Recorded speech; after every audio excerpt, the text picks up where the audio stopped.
नमस्कार, मैं हूं आपके साथ नम्रता और आप देख रहे हैं एनएमएफ न्यूज। मेरे साथ है मेरे सहयोगी अभिषेक पुंडी। देखिए, लोकसभा चुनाव होने हैं और उससे पहले बीजेपी तो मेहनत कर ही रही है, लेकिन कांग्रेस चूंकि 3 राज्यों में मुंह की खा चुकी है, उसके बाद से कुछ ज्यादा ही एक्टिव नजर आ रही है। हर राज्य को लेकर चल रही है कांग्रेस। मध्य प्रदेश से अभी हाल ही में खबर आई, जहां पर यह पता लगा कि कमलनाथ को उनके पद से हटा दिया गया और प्रदेश अध्यक्ष के तौर पर जीतू पटवारी को जिम्मेदारी दे दी गई। सिर्फ मध्य प्रदेश ही नहीं, पूरे देश की जनता को कैसे साधा जाए, इसको लेकर राहुल गांधी आगे बढ़ रही हैं, खड़गे आगे बढ़ रही हैं। मास्टर प्लान तैयार किया जा रहा है, लेकिन ये ध्यान में रखते हुए कि जनवरी में राम मंदिर 22 तारीख आपको पता ही है प्राण प्रतिष्ठा होनी है और ये इतना बड़ा इवेंट होगा जो सब कुछ पीछे छोड़ देगा। ये सारी चीजें ध्यान में रखते हुए कांग्रेस आगे तो बढ़ रही है, लेकिन इन सब के बीच भारत जोड़ो यात्रा 2.0 ये वर्जन शुरू होने जा रहा है। अच्छा, इसमें कोई दो राय नहीं अभिषेक कि भारत जोड़ो यात्रा का पहला सीजन जो रहा था, सीजन ही मैं कहूंगी क्योंकि दूसरा सीजन अब आ रहा है, 2.0 इसे कहा जा रहा है। ये यात्रा राहुल गांधी को जन जन तक पहुंचाने के लिए बहुत हद तक कामयाब हुई थी। लोगों ने इसे सराहा था। कर्नाटक में जीत ले लीजिए या फिर हाल ही में जो तेलंगाना में जीत मिली है, उसका भी क्रेडिट कहीं ना कहीं उस भारत जोड़ो यात्रा को गया है क्योंकि लोग उनसे जुड़े। लेकिन दूसरी यात्रा का कितना असर होगा ये देखना दिलचस्प होगा, क्योंकि राहुल गांधी इस बार अपनी भारत जोड़ो यात्रा को 2 मुद्दों के साथ आगे बढ़ाएंगे, एक महंगाई और दूसरी बेरोजगारी। लेकिन अगर आप भी सोच रही हैं कि इन्हीं 2 मुद्दों से राहुल गांधी आगे बढ़ जाएंगे, तो मुझे लगता है थोड़ा सा आप गलत हैं, क्योंकि जो आंकड़े वो दे रही हैं वो थोड़ा आपको समझने की जरूरत है। कुछ एनालिसिस किया है अभिषेक ने। क्या एनालिसिस है, क्या दर है महंगाई और बेरोजगारी की, वो समझाइए। देखिए, पहले तो मैं जो है पहली जो भारत जोड़ो यात्रा थी उससे शुरू करना चाहूंगा, क्योंकि जो भारत जोड़ो यात्रा की गई वो पूरे देश में जो है की गई, लेकिन बहुत से तमाम हिस्से ऐसे थे जहां छोड़ दिए गए। उस भारत जोड़ो यात्रा के दौरान जो है बीच में ही हिमाचल का चुनाव हुआ जहां कांग्रेस ने जीत दर्ज की। भले बीजेपी और कांग्रेस की जो वोटों का जो मार्जिन था वो सिर्फ 1% रहा, वहां भी जीत जो है सत्ता बदलने का ट्रेंड था। उसके बाद आप कर्नाटक में आइए, कर्नाटक का चुनाव हुआ, बीजेपी की सरकार थी, लेकिन वहां बीजेपी बहुत बुरी तरीके से हार गई। उसका एक कारण हो सकता है राहुल की जो है भारत जोड़ो यात्रा, लेकिन मैं उससे बड़ा कारण मानता हूं वहां का जो मुस्लिम वोट बैंक था। वहां का जो मुस्लिम वोट बैंक था वो एक मुश्त कांग्रेस के पास गया, क्योंकि उसके पास दूसरा विकल्प नहीं था। बीजेपी को वोट दे नहीं सकता था और जो दूसरी पार्टी वहां क्षेत्रीय पार्टियां वो इतनी मजबूत नहीं थी कि वो सरकार बना सके, तो उसके पास विकल्प नहीं था, वो कांग्रेस के पास गया, उसने जीत दर्ज की। अभी अगर हाल की आपने जैसे 5 राज्यों की बात की, तो 3 में हिंदी पट्टी के जो राज्य थे, हिंदी हार्टलैंड जिन्हें कहा जाता है, सब में बीजेपी ने बम्पर जीत हासिल की, लेकिन तेलंगाना में कांग्रेस ने जीत दर्ज की।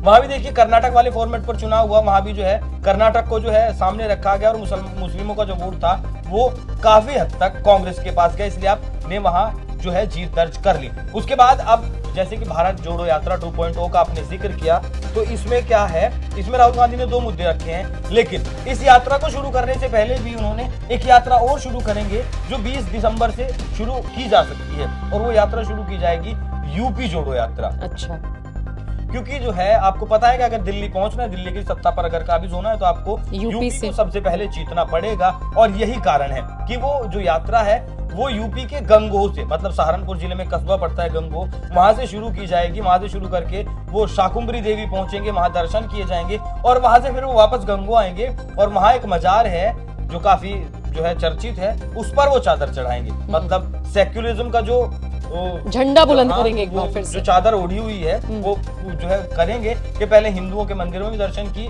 हिंदू वोटरों को भी साधने की कोशिश की गई, उसके बाद मुस्लिमों को भी साधने की कोशिश की, और आप देखिए 20 दिन यूपी में यात्रा चलने वाली है और तमाम जिलों को कवर करते हुए पश्चिम से यात्रा शुरू की जाएगी, जहां जो है कोई खास क्या, सिर्फ 2 ही विधायक हैं कांग्रेस के, एक सांसद है, तो ज्यादा तो अस्तित्व कांग्रेस का यूपी में नहीं है। तो ये पश्चिम यूपी से शुरू की जाएगी और उसके बाद ये जो है बरेली जो है रामपुर लखनऊ होती हुई दर से खत्म की जाएगी।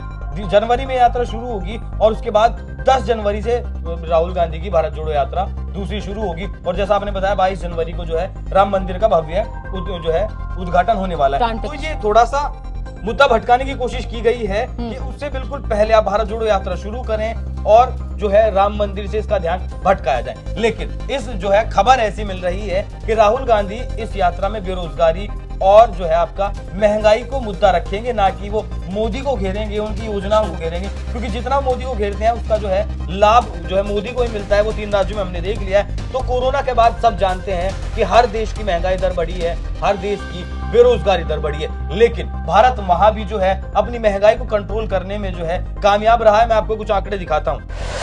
नवंबर में भारत का जो महंगाई दर था वो 5.5% रहा, जबकि अक्टूबर में ये 4.87% था। जो नवंबर में थोड़ा बढ़ा जरूर है, लेकिन वो उस हद तक नहीं पहुंचा जिस हद तक जो है 2004 से 2014 के बीच रहा है।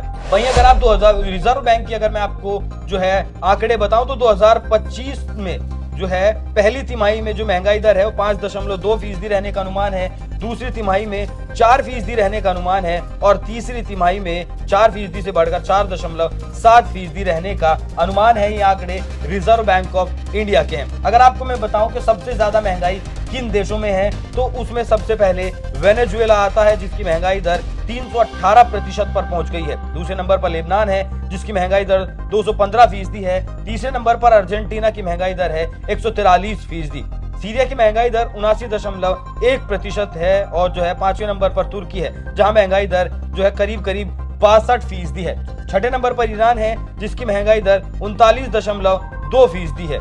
इसके बाद 7वें नंबर पर इजिप्ट आता है, जिसकी महंगाई दर 35.8% है। तो अगर इन देशों की देखे जाए, ये टॉप 10 के देश हैं जिनकी महंगाई सबसे ज्यादा है। पाकिस्तान की भी महंगाई जो है महंगाई दर हमसे बहुत ऊपर है। पाकिस्तान और श्रीलंका के तो हमारे जो पड़ोसी देश हैं उनके हाल क्या है नम्रता, वो तो आप जानती हैं, वो तो बताने की जरूरत नहीं है। लेकिन राहुल गांधी अगर सोच रहे हैं कि वो महंगाई को जो है मुद्दा बनाकर लोगों के बीच जाएंगे और वो लोग जो है उन्हें समर्थन देंगे और वो वोटों में तब्दील हो जाएगा, तो ऐसा नहीं होने वाला। अब बेरोजगारी की अगर बात करूं तो कोरोना के बाद ऐसा कोई देश नहीं है जिसमें की बेरोजगारी दर में असर ना पड़ा हो। भारत में भी बेरोजगारी दर पर असर पड़ा है, लेकिन भारत तमाम योजनाओं के तहत उसे कंट्रोल करने में लगा है। भले ही वो जो है अन्य योजना जो प्रधानमंत्री ने अब फिर बढ़ा दी है 5 साल के लिए 80 करोड़ लोगों को योजना देने का हो, या फिर वो जो है युवाओं को लोन देने वाली योजना की बात हो, तो तमाम ऐसी योजनाएं चलाई जा रही हैं। तमाम निवेश हिंदुस्तान के अंदर आ रहे हैं, जिससे भारत की जो बेरोजगारी है वो कंट्रोल करने की में भारत सरकार लगी है नम्रता। और देखिए, महंगाई और बेरोजगारी ये 2 मुद्दे ऐसे हैं जिनके दम पर आप अपनी आवाज तो बुलंद कर सकते हैं, लेकिन चुनाव जीतने के बाद आप इन्हें जड़ से खत्म कर देंगे, ये कहना बहुत ज्यादा गलत होगा। और ऐसा इसलिए क्योंकि आप देखते जाइए, ऐसा नहीं कि कांग्रेस के टाइम में उस वक्त में देखिए महंगाई नहीं थी। अगर आप उस वक्त, मैं कहूं जो लोग कहते हैं कि 450 का सिलेंडर था, आप उस वक्त पे अपनी इनकम को देखिए और उस वक्त पे भी ये मुद्दा उठता था कि अरे 50 रुपए बढ़ गए या 60 रुपए बढ़ गए या 80 रुपए बढ़ गए, तो वो महंगाई उस वक्त के हिसाब से वहां पर ज्यादा थी।